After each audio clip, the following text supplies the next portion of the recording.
네, 자유한국당의 새로운 지도부를 뽑는 전당대회가 역시 하루 앞으로 다가왔습니다. 오늘까지 일반 국민 여론조사가 이제 진행이 되고 있고요. 후보들의 선거 운동도 지금 막바지에 돌입했습니다. 그런데 이 정치권 안팎에서는 지금 이제 한국당의 전당대회 이후를 걱정하는 목소리가 벌써부터 나오고 있습니다. 후보들의 연이은 우경화 발언 때문입니다. 노진호 기자입니다. 유공자들이 제대로 선정이 됐는가 하는 이 부분에 관해서는 과거로 되돌릴 것이 아니라 최근에 예를 들어서 최근에 들어온 분들까지라도 좀 살펴보는 이런 것들은 필요하다고 봅니다. 황교안 후보는 5.18 유공자에 대한 검증이 필요하다는 주장을 처음으로 꺼냈습니다. 열흘 전 첫 TV 토론회에선 피해자를 고려해야 한다고 했지만 피해자들이 마음에 상처를 입을 이런 말을 하는 것은 정말 우리가 삼가야 한다고 생각을 합니다. 전당대회를 이틀 앞두고 미묘한 입장 변화가 생긴 겁니다. 지지층 결집을 노리고 이른바 5.18 망언 논란에 다시 불을 지핀 것이란 분석이 나왔습니다. 황 후보는 태블릿 PC 조작 가능성 발언으로 이미 논란의 중심에 서 있습니다. 저는 태블릿 PC 조작 가능성 얘기까지 나오는 걸 보면서 공당의 길을 포기하는 수순으로 가는 것이 아니냐. 오세훈, 김진태 후보는 어제 공식 일정을 잡지 않았지만 한국당 전당대회는 여전히 우경화 논란으로 뜨겁습니다. 퇴임을 이틀 앞둔 김병준 비대위원장은 불끄기에 나섰습니다. 이 당이 극단적인 그런 우경화 아니면은 과거에 보였던 그런 모습으로 그렇게 가지는 않을 겁니다. JTBC 노진호입니다. 네, 이수희 변호사 나오셨고요. 김종배 시사평론가와 함께 정치권 상황 짚어보도록 하겠습니다.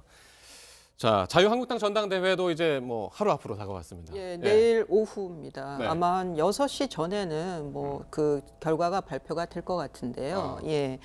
예상은 지금 한 5시 반에서 6시 정도 당선자 네. 발표라고 나와 있지만 네. 예년에 비해서 보면은 이제 전자투표라서 이 투표 출구들이라든가 이런 것만 잘 정리가 되면 5시 반 전에도 알 수 있지 않을까 싶습니다. 오늘은 이제 디데이 하루 앞두고 지금 일반 국민 여론조사가 계속 진행 중이죠. 그 어제부터 시작이 됐죠?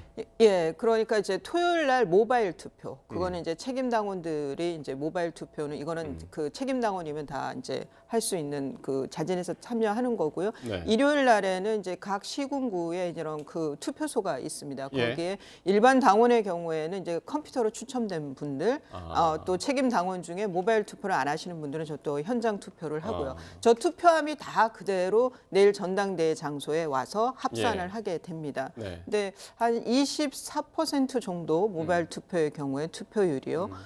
한 30%를 넘는 경우는 거의 없었거든요. 그런 면에서 예년하고 크게 차이는 없는데 그래도 이제 비대위 체제 이후에 내년에 또 그러니까 공천권을 갖고 있는 신지도부가 들어선다는 면에서 굉장히 관심을 많이 가져야 되는 전대임에도 불구하고 투표율은 낮았습니다. 수치 잠시 뒤에 알아보고요. 그럼 일반 국민 여론조사는 지금 어떻게 진행이 되는 건가요? 이게 그냥 지지층 말고도 그냥 일반 국민들을 대상으로 한 겁니까? 그렇습니다. 일반 국민 3,000명에게 유무선 전화를 걸어서 이제 지지 후보를 묻는 방식, 말 그대로 이제 민심을 체크하는 조사라고 보면 되는 거고요. 그러니까 지금 경선 룰에 따르면 당원에 대한 조사 반영 비율이 70%, 일반 국민 여론조사를 통해서 나오는 결과 반영 비율이 30%이니까 그 조사 결과가 이제 오늘까지 하면 이제 집계가 나오게 되는 거고 이제 내일 전당대회에서 다 합산이 돼가지고 이제 최종 당 대표 당선자가 이제 결정이 된다고 보면 되는 거죠. 근데 최근에 여론조사가 한번 나왔었잖아요. 지지층을 대상으로 한 거 한 번 있었고 일반 국민들을 대상으로 해서 이번에 전당대회 당권 도전하는 3명 가지고 말이죠. 그렇습니다. 근데 지금 한국당을 지지한다라는 사람들만을 뽑아가지고 새 후보에 대한 지지율을 분석을 해봤더니 황교안 후보가 압도적으로 1위, 거의 2위하고 더블 스코어 차 이렇게 나타나는 거고 반대로 지금 일반 국민을 대상으로 한 여론조사 같은 경우는 어떤 조사에서는 오세훈 후보가 황교안 후보를 제치고 1등을 기록하는 이런 결과도 있었습니다.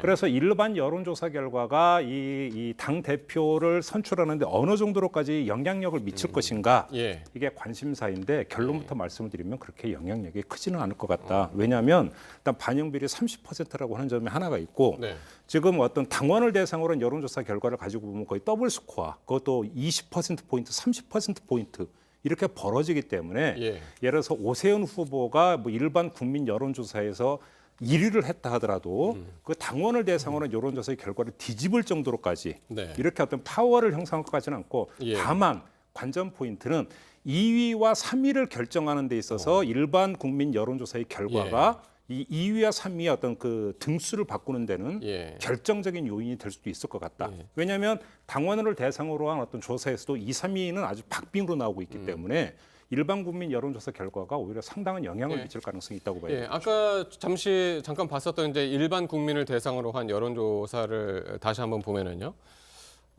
여기서 이제 김진태 후보하고 저기 지지층을 대상으로 한 죄송합니다. 예.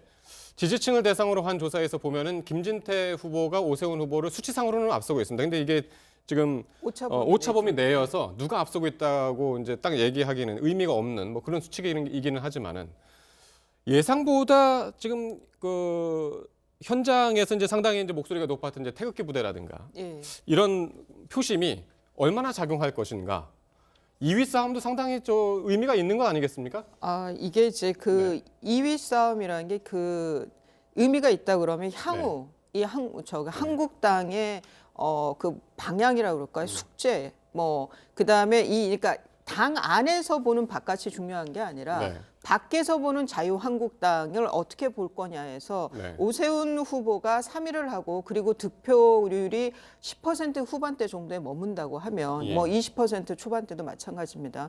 그렇다고 했을 때 중도층에 있는 그 중도층이라든가 중도 보수층에 있는 유권자들이 자유한국당에 대해서 신뢰를 가질 수 있을까 하는 중요한 숙제를 떠안게 되는 게 2위 싸움의 결과로 보입니다. 지금 저희가 1, 2, 3위를 얘기하는 것이 사실 이렇게 얘기하고는 있지만은 별 의미가 없습니다. 지금 내일 이제 전당대회 날이고요. 투표 결과는 어떻게 뭐 여론조사 가지고 이제 하는 건 아니기 때문에요. 그 점 이제 참고적으로 이제 말씀을 드리겠고요. 근데 이제 문제는 김진태 후보의 경우에 이번에 좀 실익을 많이 챙겼죠. 그 강경 발언들로. 그래서 향후 경선 때마다 이런 일이 벌어질 수도 있는 거거든요. 이런 그 고정 지지층만 내가 확보하고 있으면은 뭐 최고위원이라든가 뭐 여성 최고위원 이런 데 당선될 수 있다라고 하면은 뭐 특히 이제 청년 최고위원회도 좀 위험한 발언들이 많았거든요. 그러니 이런 강성 발언이 저렇게 전대라든가 경선 때마다 불거진다라고 하면은 그것도 앞으로 계속 한국당의 과제로 남을 것 같습니다. 부담으로. 궁금한 게 전당대회 되면 보통 이제 통상적으로는 최종 합산 결과만 발표를 하고 세세하게 어떤 그 데이터는 공개를 안 해도 나중에 다 밝혀지거든요. 입에서 입으로 이제 밝혀지게 되는 건데 김진태 후보가 사실은 뭐 종합적으로 2위를 할지 3위를 할 거지도 궁금하지만 당원 어떤 그 투표에서 몇 퍼센트를 득표를 했는가 아마 이게 입에서 입으로 전해질 겁니다.